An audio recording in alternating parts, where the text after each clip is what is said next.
Monica eh. Oo. Ang ganda yan ako ah. Wildflower.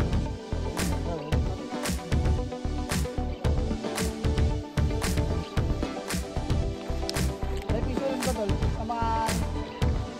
Pero mabilis sa maturity lang to. Sa Pilipinas. Ah, iba?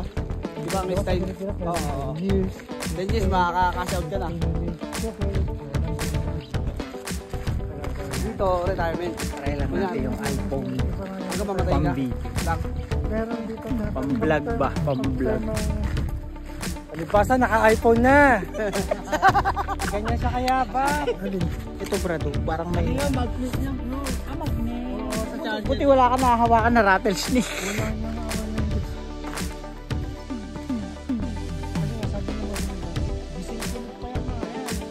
Oh. Para palang ano brad, parang... Saka may mga ano pa ito. Meron pa sa mga isa pa sa inyo. Oo, yun. Tapos Oo, yun. Yung dadaanan mo, ganito rin, pero may mga madadaanan kang sapa.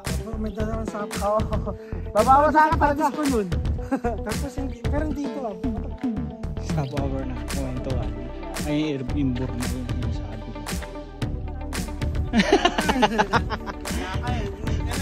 Wala.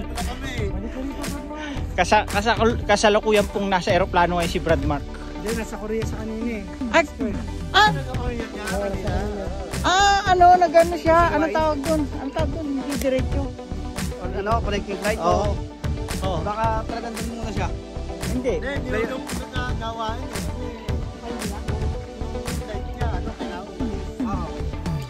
So connecting lang talaga. Layover lang, oo. Layover lang. Sa Incheon, Korea. Brad, malamig pero yung katawan mo pawis na. Oo nga. Sa loob. May naghahamog nga. Oh. Tapos bakit ganun?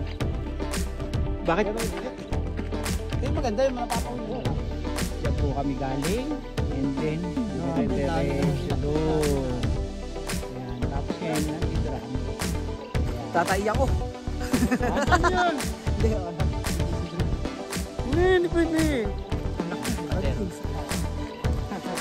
Iba yung... Pero biro lang ang andot ko, biro ka na kay sister. Oo, nandito